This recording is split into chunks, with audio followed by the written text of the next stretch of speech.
안녕하세요. 엘사운드의 김용철입니다. 오늘은 여러분들과 재미있는 이야기로 한번 나눠볼까 합니다. 오늘은 어떤 주제를 가지고 이야기를 할 거냐면요.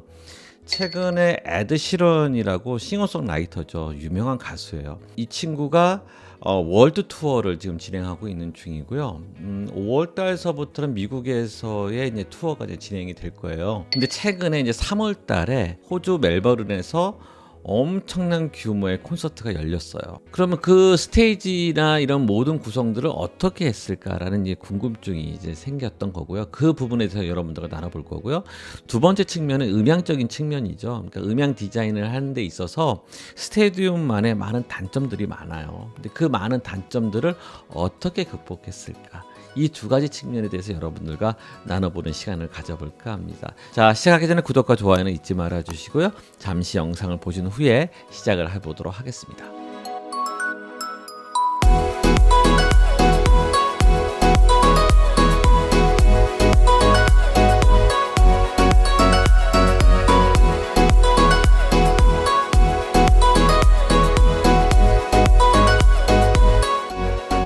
수직으로 봤을 때의 모습이에요. 지금까지는 이제 수평으로 봤는데 여기가 이제 스테이지라고 하고요. 여기에 이제 스크린이 있겠죠. 스크린이 있을 거고 여기가 이제 그랜드 스탠드예요. 그리고 아까 전에 얘기했던 타워가 있을 거고요. 그리고 벨라스트가 있을 거고요. 여기에 이제 스피커가 올려져 있겠죠. 스피커가 이제 우퍼도 있겠지만 어뢰 스피커가 있을 거예요. 이 스피커의 용도는 뭐냐면 이 그랜드 스탠드 쪽을 향해서 아마 만들어져 있을 거라는 거죠. 그리고 이 스크린하고 연결되어 있는 와이어들 사이에서 스피커를 놨을 거라는 거죠. 이 스피커의 용도는 이 객석, 그러니까 객석이 아닌 그랜드 스탠드가 아닌 무대 앞에 있는 사람들을 위해서 이렇게 스피커가 놓여져 있을 거예요. 우퍼는 당연히 이쪽에 있을 거고요. 뭐 이런 식으로 구성이 되어 있지 않을까 하는 생각이 드는 거죠. 지금 음향적으로 보게 되면 이런 구성을 가지고 있다라는 거예요. 지금 보시는 것처럼 하나, 둘, 셋, 넷, 다섯, 여섯. 그러니까 외곽 쪽으로 타워를 중심으로 이런 식으로 스피커들이 이제 놓여게 되는 거고요. 그다음에 이제 이 가운데 있는 스피커들이 지금 이 스피커들을 얘기하는 거예요. 둘, 셋, 넷, 다섯, 여섯. 그러니까 결국에는 원으로 생각한다고 하면은 이렇게 스피커 군이 있을 거고요. 또 가운데 스피커 군이 있다라는 거죠. 이게 스테디움이라고 하면 지금 보시는 것처럼 거의 비슷한 색깔 계열의 지금 표시되어 있는 것을 볼 수가 있어요. 그 시뮬레이션 자료죠.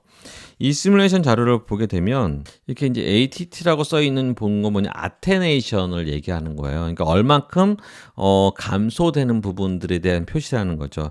지금 것처럼 제로 하얀색이 제로일 거고요. 빨간색 뭐 주황색 요 dB 차이가 이제 표시가 되어 있는 거예요. 여기서는 것도 마찬가지. 이게 지금 마이너스 6dB 정도 차이가 나는 거고요. 이 빨간색과 여기가 3dB라고 생각을 하면은 실제 주황색과 이 빨간색의 편차는 3dB 정도 편차가 있다고 생각하면 되는 거죠. 그러니까는 여기에 대부분 빨간색으로 표시되어 있는 부분이 제로 dB로 봤을 때 이제 약 3dB 정도 감쇄가 된 거고요. 이 주황색으로 표시되어 있는 부분이 마이너스 한 6dB 정도 감쇄된 부분이라는 거예요. 노란색은 조금 더 그러겠죠. 뭐 이런 식으로 구성이 되어 있는데 이 정도만 돼도 정말 잘 만든 환경이라는 거죠. 이제는 이제 음향적인 측면에 대해서 이제 여러분들과 조금 나눠보도록 할게요. 이 스테디움 같은 경우에는 단점이 뭐냐면 공연장을 보시는 분들은 잘 알겠지만 무대 디자인을 할 때 어떤 식으로 디자인을 많이 하냐면 이런 식으로 디자인을 많이 해요. 그러니까 보통 이 스테디움이라고 하면은 이게 이제 그랜드 스탠드죠. 보통 어떻게 하냐면 이쪽 한쪽 모서리를 잘라요. 그래가지고 여기다가 무대를 만드는 거죠. 그리고 많은 구조물들을 세워요. 스크린과 이제 무대와 뭐 여러 가지 이제 스피커나 뭐 이런 것들을 이제 세운다라는 거예요. 그렇게 돼버리면 객석으로 봤을 때는 어떤 단점이 있냐면 이게 이제 쓰지 못하는 객석이 되는 거예요. 실질적으로 사람들이 서 앉아 있는 공간은 이 정도밖에 안 된다라는 거죠. 근데 또 한 가지 문제점이 뭐냐면 이렇게 이제 구성을 하게 되면 편차가 너무 심하다라는 거예요. 근데 공연을 보러 왔는데 똑같은 돈을 들여서 이제 들어왔는데 어떤 사람들은 좋은 서비스를 받고 어떤 사람들은 불평이 좀 생긴다라는 거죠. 소리가 잘 안 들리고 멍멍하고 잘 전달이 안 된다라는 거죠. 왜냐면 여기서 여기까지 거리가 다르다라는 거죠. 여기서 이쪽에서 듣는 사람들과 이 끝에서 듣는 사람들의 편차는 너무 심하다라는 거예요. 그리고 스테디움이라는 단점 자체가 이제 울림이 많이 있거든요. 이제 동굴과 같은 울림이 있는데 더 심하다라는 거죠. 이것을 어떻게 극복할 것이냐. 그래서 지금 보시는 것처럼 이런 식의 이제 구성을 한 거예요. 이랬으니까 가능하지 않았을까라는 생각이 드는 거고요. 보통 우리가 이제 이런 스테디움 같은 경우에 이제 그 튜닝을 할 때 가장 먼저 신경 써야 되는 것이 첫 번째 리플렉션 되는, 그러니까 첫 번째 반사돼서 들어오는 소리를 잘 잡아줘야 돼요. 그걸 잡아주지 못한다고 하면은 정말 난리 버거지가 되는 거예요. 여기서도 그 얘기를 해요. 그러니까 이제 첫 번째 리플렉션을 잡는 것이 정말 어려웠다라고 얘기를 해요. 첫 번째 리플렉션을 감쇄하기 위해서 많이 신경을 쓰다 보면은 이제 뭔 단점이 생기냐면 그러니까 로우 미들 주파수 대역을 좀 손실을 볼 수밖에 없다라는 거죠. 왜냐면 그 스테디움의 이제 그 첫 번째 반사음이 너무 강하게 들어오기 때문에 특히 리듬 악기들이 있잖아요. 특히 이제 드럼에서 스네어라든지 이런 악기들을 뻥뻥 쳤을 때, 그러니까 연주자뿐만 아니라 사람들조차도 리듬을 제대로 듣지 못한다고 하면은 공연이 잘못된 방향으로 갈 수 있다라는 거죠. 그렇기 때문에 그 리듬에 대해서 신경 쓰다 보면 어쩔 수 없이 로우 미들 그 주파수 대역에 대해서 조절을 할 수밖에 없다라는 거죠. 또 한 가지 이유는 뭐냐면 우리가 이제 공연장에서 이제 만약 에드 시런이 노래만 하는 게 아니라 어떤 스피치 전달을 하잖아요. 멘트를 할 거고 많은 얘기를 하는데 우리가 아는 노래 같은 경우에는 우리가 익숙하기 때문에 우리 그 뇌로 기억을 하고 있어요. 그 노래에 대해서. 그렇기 때문에 조금 잘 안 들려도 조금 딜레이가 있어도 좀 멍멍거려도 그래도 너무 좋게 즐길 수가 있는데 만약에 이제 에드 시런이 어떤 스피치를 이야기를 하는데 그 이야기가 제대로 전달되지 않는다고 하면 얼마나 답답하겠냐 이거죠. 그렇기 때문에 어떤 스피치의 명료성을 더 하기 위해서는 불가피하게 이런 부분들은 이제 신경 써야 한다라는 거예요.